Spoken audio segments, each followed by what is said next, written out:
Bonjour à tous, je vous retrouve pour la nouvelle lune du 20 novembre. Donc nouvelle lune en Sagittaire et puis également en correspondance avec le mois de Kislev. Donc on va voir les symboliques du mois déjà et puis après un petit peu ce que recouvre ce Sagittaire, le Keshet. Donc au niveau des symboles de la tradition hébraïque. Et donc en précisant tout de suite que dans cette tradition, on parle bien d'influence, et effectivement, l'influence astrale est loin d'être niée. La seule chose, c'est qu'on se positionne toujours, non pas en tant que déterministe fataliste, mais qu'on sait que justement, ce sont les outils de base avec lesquels on va venir, en sachant que c'est plus complexe que ça, vous imaginez bien, parce qu'il y a aussi les ascendants, la lune, les amas planétaires, etc. Et donc, en fait, déjà, c'est d'avoir une idée des influences, malgré tout, sur ce signe qui est un signe magnifique, qui est un signe plein de potentiel énorme, et sur un mois où ressurgit la lumière. On avait vu donc le mois précédent, le mois de Rejvan, qui était un mois pas facile, je dirais comme si c'était un mois de transition, entre ce mois de Tishri qui était un mois de fête, etc., et puis le mois de Kislev. Alors justement, les sages vont nous dire qu'il y a un pont qui s'opère entre le mois de Rejvan et le mois de Kislev. Comme à Rejvan, il n'y avait aucune fête, eh bien, Kislev, finalement, vient se raccrocher, entre guillemets, pour redonner une forme d'espoir. C'est un mois de grande bénédiction. C'est un mois qui peut être extrêmement positif. Le contexte, déjà.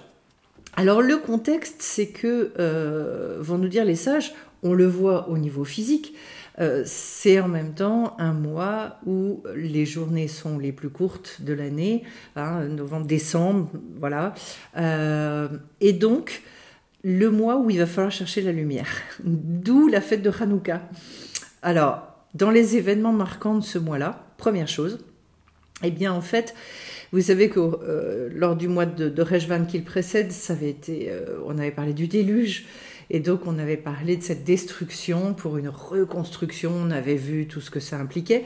Sur le mois de Kislev, c'est le signe de l'alliance qui va naître, c'est-à-dire que Hachem dit, écoutez, voilà, oui j'ai failli détruire le monde, mais finalement je me suis retenu, signe que ce sera une alliance et que je ne referai plus ça à l'humanité, eh bien j'envoie l'arc-en-ciel. Donc l'arc-en-ciel, dans la tradition, naît à ce moment-là pour permettre justement de rappeler, et donc l'arc-en-ciel est toujours un signe que finalement l'alliance est toujours là, malgré les actions des hommes. Ça n'est pas forcément un signe très positif dans la tradition hébraïque, puisqu'il vient rappeler, je dirais en même temps, que les hommes ne se comportent pas forcément comme il faut. Alors, il y a cette idée d'arc que l'on retrouve, et d'ailleurs dans le signe du Sagittaire, eh bien, quand vous le voyez symbolisé, oui, il y a cette notion-là, et cette notion de pont entre le mois précédent et ce mois de Kislev, qui finalement, on va le voir, est un mois, oui, plein de potentialités, il va falloir aller les chercher en même temps, ces potentialités. Mais le tempérament du Sagittaire, il est formidable, il est plein de... Je dirais, les sages vont nous dire, sont des gens extrêmement agréables, des gens sociaux, qui aiment faire plaisir, qui aiment le shalom, qui aiment véritablement que autour d'eux, il y ait la paix, etc. On va y revenir. Donc, premier événement, effectivement, cette apparition de l'arc-en-ciel, et donc... ce rappel de l'alliance. Deuxième point, alors bon, ça peut paraître anecdotique, mais c'est le mois, effectivement, où, pour la première fois, nous disent les sages, les êtres humains ont mangé de la viande. Et donc, il y a aussi une notion chez le Sagittaire, nous disent les sages, de faire attention dans le rapport à la nourriture. Ensuite, il y a donc la fête de Hanouka qui s'inscrit dans, je ne vais pas rentrer trop dans les détails, mais dans la guerre qui a eu lieu, ou failli avoir lieu, entre les Grecs et les Juifs, et donc, voilà, avec une profanation du temple épouvantable, et résultat des courses, eh bien, les Juifs se sont regroupés, ils se sont, d'ailleurs à l'initiative des femmes, pour finalement énormément prier, Et ils ont retrouvé une petite fiole d'huile et il y a eu un miracle puisque les bougies ont pu, avec cette petite fiole d'huile, eh bien, éclairer durant 8 jours. D'où la fête de Hanouka qui dure 8 jours, donc on l'appelle aussi la fête des Lumières quelque part. Et donc, c'est quoi ce mois-là dans la signification profonde? Eh bien, sur les mois où les journées sont les plus courtes de l'année, on va nous demander d'allumer la lumière, d'aller chercher la lumière. Ça va être une des choses que le Sagittaire va devoir faire dans sa vie et il a la puissance pour le faire. Je spécifie tout de suite d'ailleurs que le Sagittaire, puisqu'en fait chaque signe est en lien avec un organe, et que le Sagittaire, l'organe qui lui est associé, c'est la bile. Et que la bile, c'est en lien très très fort avec la tristesse. Donc du coup, il y a cette facette-là aussi chez les Sagittaires, même s'ils ne la montrent pas. Et donc, beaucoup aller se connecter à la joie, ça va être très très important parce que ça va décupler finalement leur capacité à avancer, leur capacité à aller au bout de leurs convictions. Et on nous dit justement que ce sont des êtres qui ne s'arrêtent pas tant qu'ils ne sont pas allés et tant qu'ils n'ont pas réussi à aller au bout de ce en quoi ils croyaient. Des êtres entiers donc, et des êtres qui affectionnent particulièrement la vérité, le émettent, on en reparlera un petit peu. Donc la guerre de ce mois-ci, la guerre qui a été menée, c'était finalement moins une guerre physique, une guerre spirituelle, c'est-à-dire la guerre de l'obscurité face à la lumière, pour que finalement la lumière puisse arriver, c'est-à-dire que le vrai sens des choses, la vraie vérité, elle puisse sortir. Donc les Sagittaires vont avoir finalement cet amour aussi d'aller trouver, d'aller détecter les secrets, etc. D'ailleurs, qui se lève peut s'interpréter également. Kiss, c'est la poche, c'est ce qui est caché.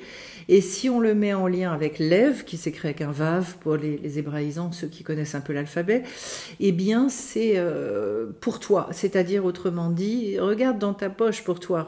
C'est-à-dire, regarde dans ce qui est caché chez toi, dans ton intériorité, pour aller faire sortir des nouvelles choses. Voilà, il y a beaucoup à dire autour de tout ça.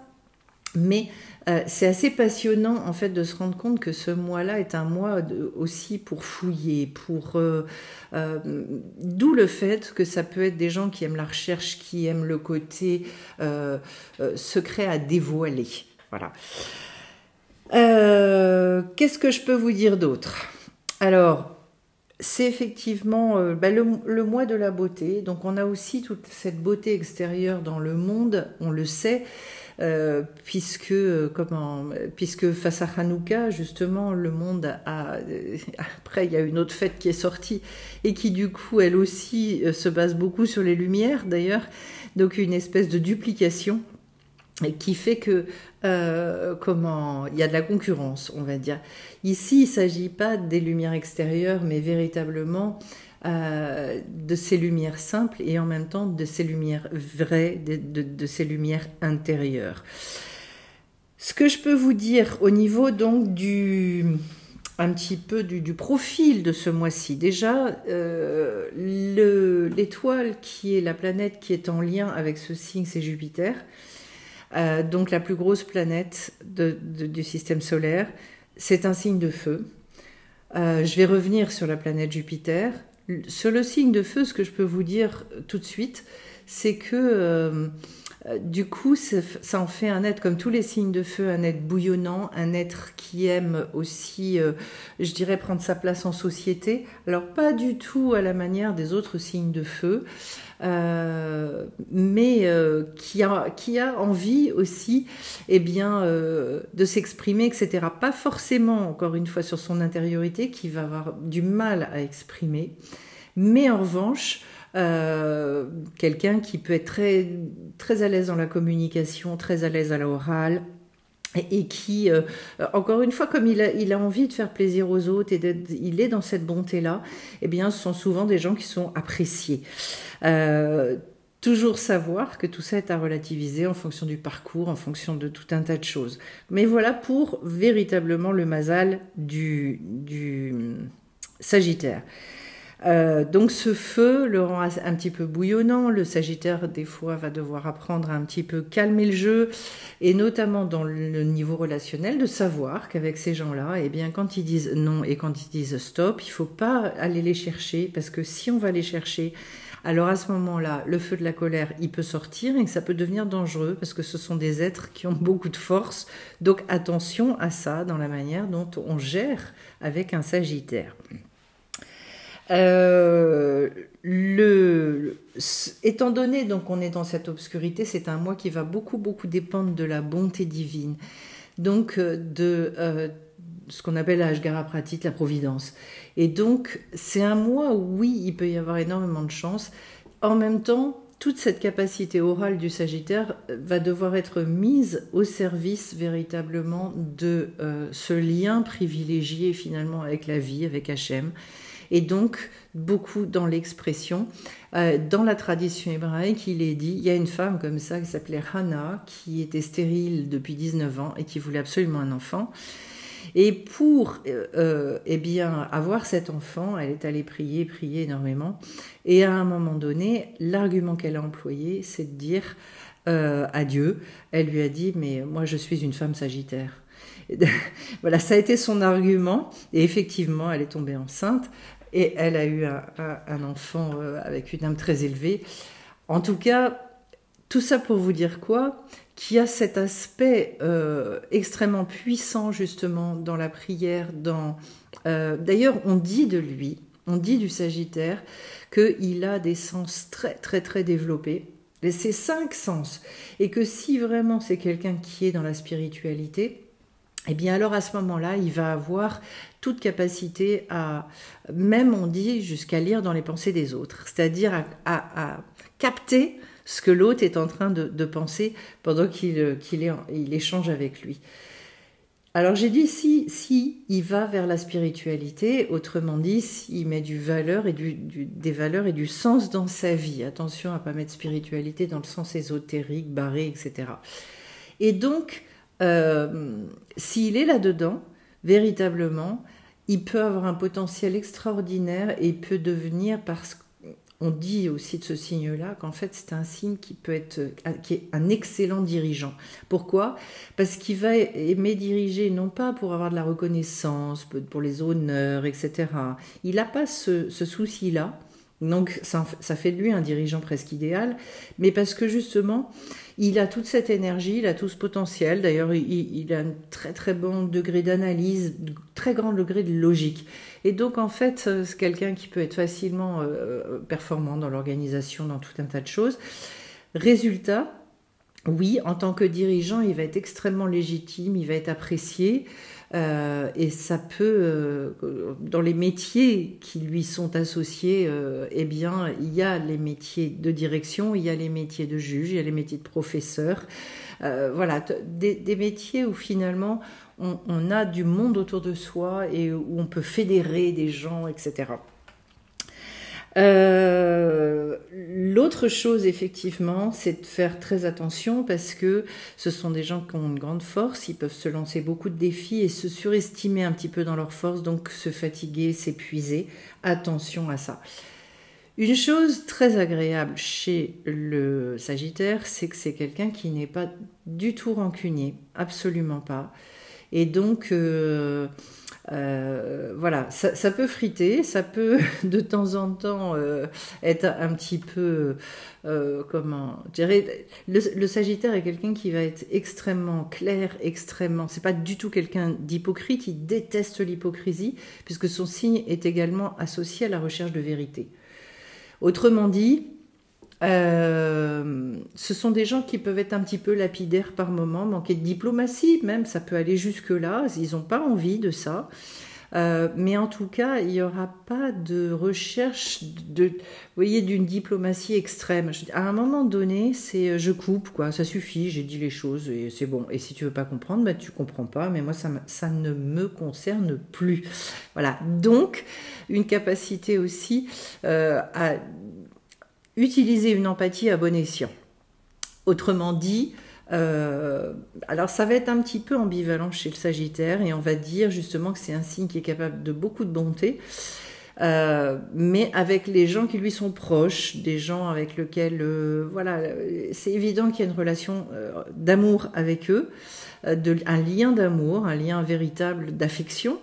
En revanche, il peut y avoir justement une forme d'indifférence vis-à-vis des personnes pour lesquelles ils ressentent pas grand-chose. Voilà, donc d'apprendre le chesed aussi, avec peu importe avec qui, peu importe avec quelle personne.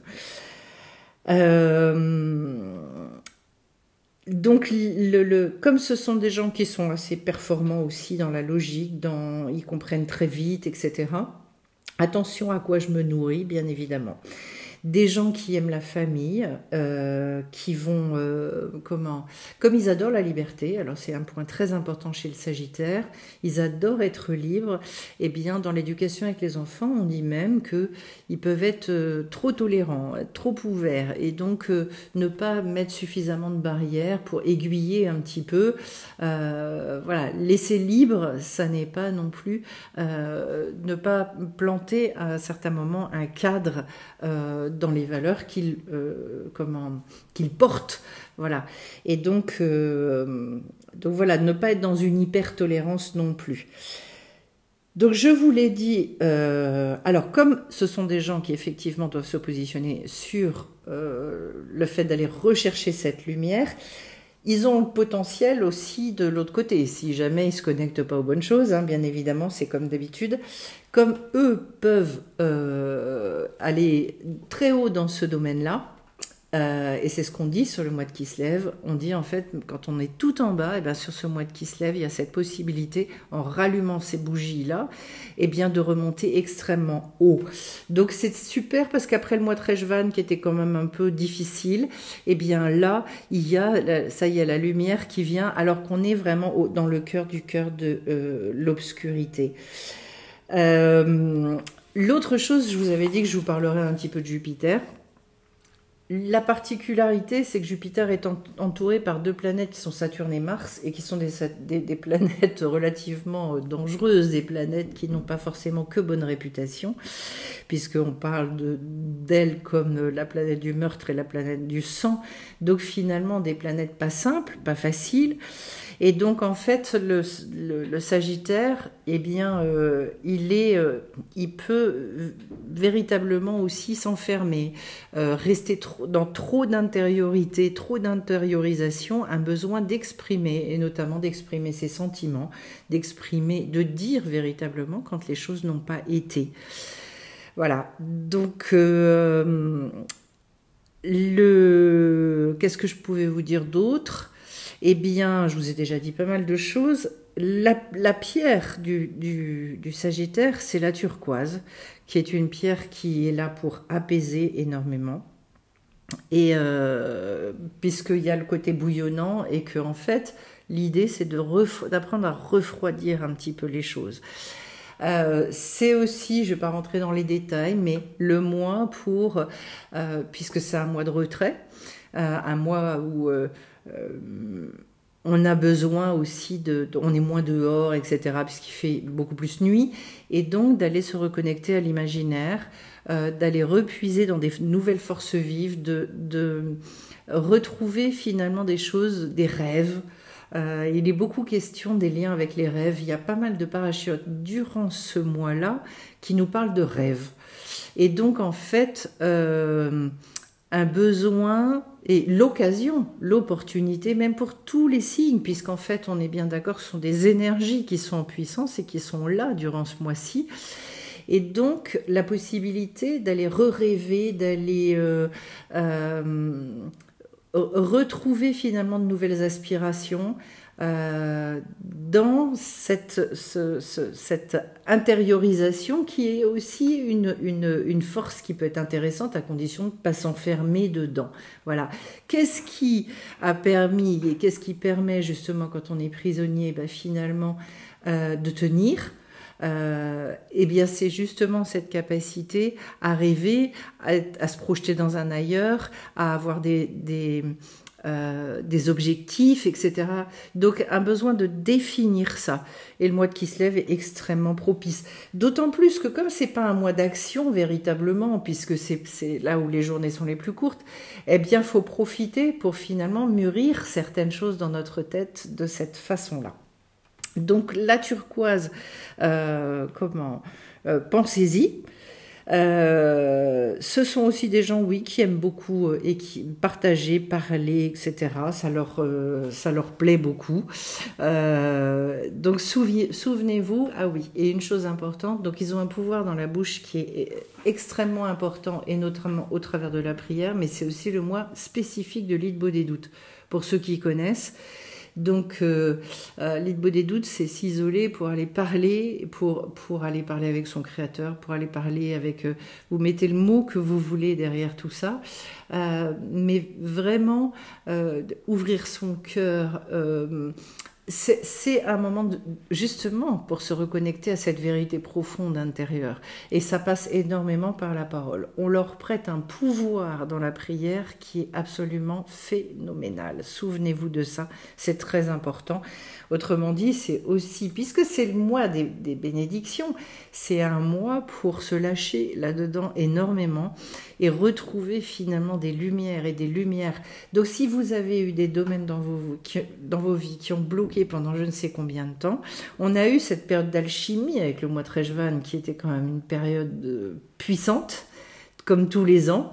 J'ai beaucoup de gens qui témoignent que sur cette période-là, les énergies sont tellement... il y a un retournement tellement puissant que ce sont des moments difficiles à passer. Mais ne pas attendre voilà, certaines personnes me disent des fois qu'elles attendent 3 mois et qu'elles attendent que les jours rallongent pour que ça aille mieux. Eh bien justement, on nous dit non, n'attendez pas ça, c'est-à-dire allumer les bougies au moment où, autrement dit, aller rechercher les points positifs, allez, c'est aussi pour ceux qui connaissent en lien avec Azamra. En tout cas, un mois plein d'espoir. Donc vous avez bien compris, l'ambivalence ici va être beaucoup plus sur désespoir, espoir, joie, tristesse. C'est-à-dire comment est-ce que je vais garder ce mouvement à l'intérieur, puisque à l'extérieur, le mouvement il est quand même beaucoup plus étouffé, il est moins prégnant. En tout cas, logiquement, c'est comme ça que ça devrait se passer, puisque les sages nous disent qu'on devrait suivre véritablement le rythme des saisons. On n'en a plus trop l'occasion, malheureusement, dans nos sociétés. Mais malgré tout, vous voyez que on fait moins les barbecues, les rencontres, à 9h le soir, j'ai envie d'aller me prendre un petit pot. En terrasse, c'est moins facile, forcément. On le fait peut-être moins, de manière moins récurrente. Donc, voilà pour ce mois-ci. Encore une fois, c'est un très joli mois. Donc, j'invite vraiment les uns et les autres, puisqu'en fait, ces énergies-là, elles circulent, en fait, à venir se surfer là-dessus. Je précise donc qu'il y aura un atelier des lunes le jeudi 20, justement, le soir, via Internet à 19h, comme d'habitude, pour repartir et pour aller plus loin à la fois dans les enseignements, dans ce que nous dit ce mois-ci, ce que dit aussi ce Keshet, donc ce Sagittaire. Et puis, ce sera l'occasion justement de se fixer des objectifs sur le mois. Ceux qui souhaitent peuvent aller cliquer sur le lien en dessous de la vidéo dans les descriptions. Et également, je précise qu'à partir du lundi 17, commence le coaching de groupe sur le thème de apprendre à relativiser. Voilà, ce besoin-là, justement, de prendre une espèce de recul. Et ça, le Sagittaire, il peut être capable de faire ça à des hauteurs impressionnantes, parce que justement, c'est un signe de feu, contrairement au signe d'eau qu'on avait eu avec le Scorpion avant, qui peut être facilement submergé par les émotions, comme le Cancer. Eh bien, ici, il y a cette capacité à, au contraire, s'extraire et se dire non, moi ça me concerne pas ce truc-là, je vais pas rentrer là-dedans. Donc, apprendre à relativiser, c'est quelque chose aussi au travers de ce mois de Kislev qui peut être très intéressant à travailler. Pareil, je mettrai le lien en description sous la vidéo. Je vous souhaite un très beau mois chacun, chacune. Je ferai un tirage associé. Je vous retrouve bien vite sur la chaîne. À tout bientôt.